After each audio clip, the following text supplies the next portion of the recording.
Assalamualaikum warahmatullahi wabarakatuh. Jumpa lagi dengan channel Santri Nekat. Adalah ruang yang pas untuk menimba ilmu agama dari nol atau dari dasar. Yang penting Anda tidak merasa jemu dalam mencermati kalimat demi kalimat, tidak jemu untuk mendengarkan apa yang saya sampaikan dari awal sampai selesai di video ini. Simak baik-baik ya. Mengaji itu ya harus sabar, harus telaten, harus mau untuk mencermati dengan detail setiap kalimat dan kata yang akan dibicarakan. Kalau semuanya maunya instan, tidak mau bersusah payah dalam mengaji, apalagi dari dasar, ya otomatis itu akan cepat lupa. Maka rumus yang paling bagus dalam mengaji itu adalah kita membaca dengan teliti. Kalau ada keliru, kita benarkan, kita luruskan. Kalimat demi kalimat, kata demi kata, kita pahami sampai betul-betul paham. Jangan merasa semuanya dianggap ribet. Jangan semuanya nanti merasa terbebani.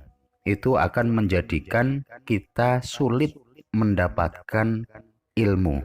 Ilmu itu kalau mau masuk itu nggak mau sembarangan. Semuanya jangan minta instan. Kalau instan itu nanti tidak bisa awet melekat dalam ingatan. Wong yang mie instan aja itu harus dimasak sebelum bisa dimakan. Apalagi ini bicara tentang ilmu agama. Bismillahirrahmanirrahim. Soal madza yalzamul mutawadhi'u idza arada ayusolli.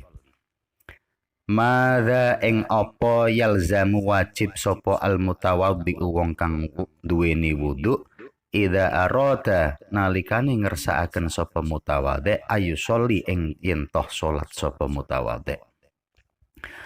Apa yang harus dilakukan oleh orang yang sudah berwudu ketika dia akan menjalani ibadah sholat. Jadi ini penting, harus kita pahami, harus kita ketahui. Sebelum sholat itu apa saja yang harus dipersiapkan. Jangan asal sembarang, asal wudu jumpalitan, tidak tahu persiapannya di mana, kandang mentok aja, kandang ayam buat sholat, padahal kotor. Nah, ini ada cara yang diajarkan oleh Rasulullah kepada kita supaya ibadah sholat kita betul-betul nanti bisa memenuhi syarat dan ketentuan yang sudah diatur di dalam Islam. Jangan kemana-mana.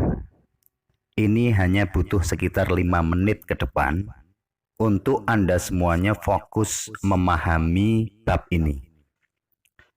Ini menyangkut tentang sah tidaknya sholat kita terkait dengan persiapan yang akan kita lakukan.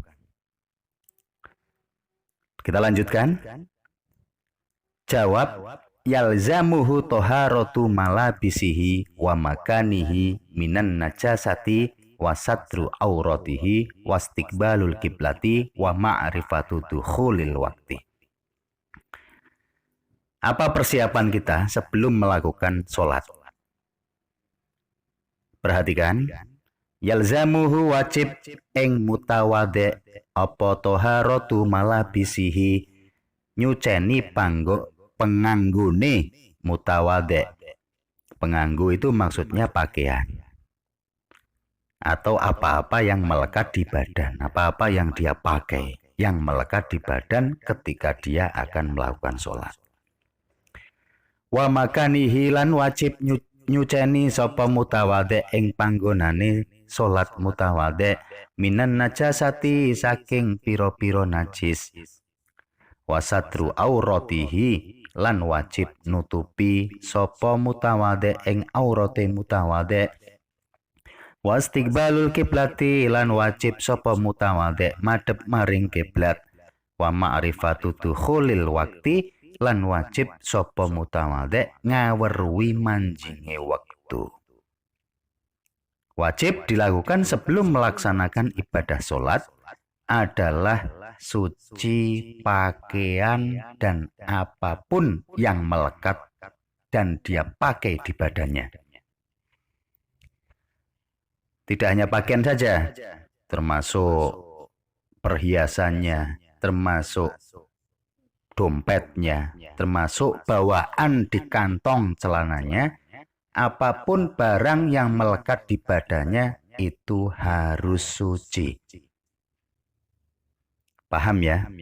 Misalkan dompet Anda kemarin baru saja jatuh di WC. Hanya dijemur, tidak dicuci, tidak disucikan dulu. Maka otomatis dompet Anda najis. Dan apabila itu masih dibawa di kantong celana, di saku celana, terus kemudian Anda wudhu, selanjutnya Anda sholat, dompet itu masih ada di kantong celana, tidak dipisahkan dari badan Anda, kemudian Anda mengerjakan sholat, maka otomatis sholat Anda tidak sah.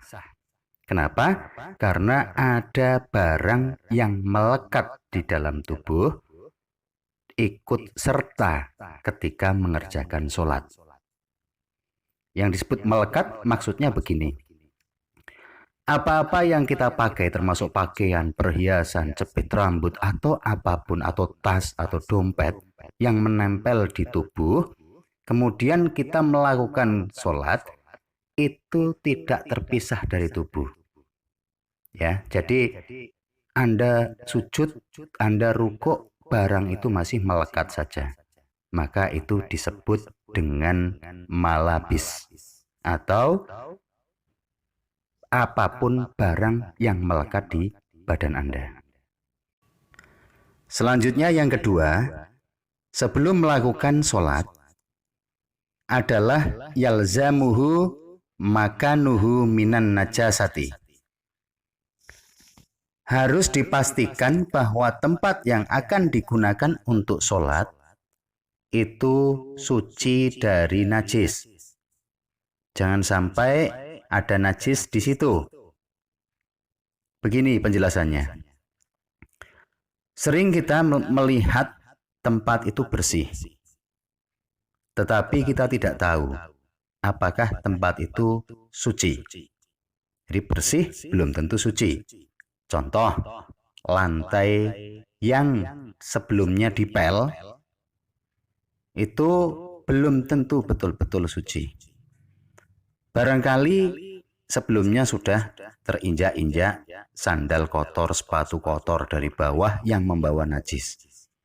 Kemudian hanya disapu saja lantai itu, dipel saja lantai itu, tanpa disiram najisnya, tanpa disucikan najisnya. Kita jangan sampai sholat di situ tanpa alas. Kalau memang tidak yakin bahwa lantai itu suci, maka pakailah alas sajadah supaya sholat bisa diterima. Tetapi bila lantai itu diyakini adalah suci, tidak terkena najis sedikit pun, tanpa sajadah pun nggak masalah, tetap sah sholatnya di situ. Paham ya? Jadi pada intinya, pertama, dipastikan suci apa yang kita pakai.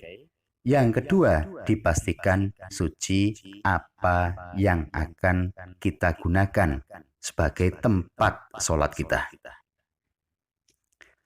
Kemudian yang ketiga, wajib bagi setiap orang yang ingin menjalankan sholat untuk memastikan satru auratihi, menutup auratnya.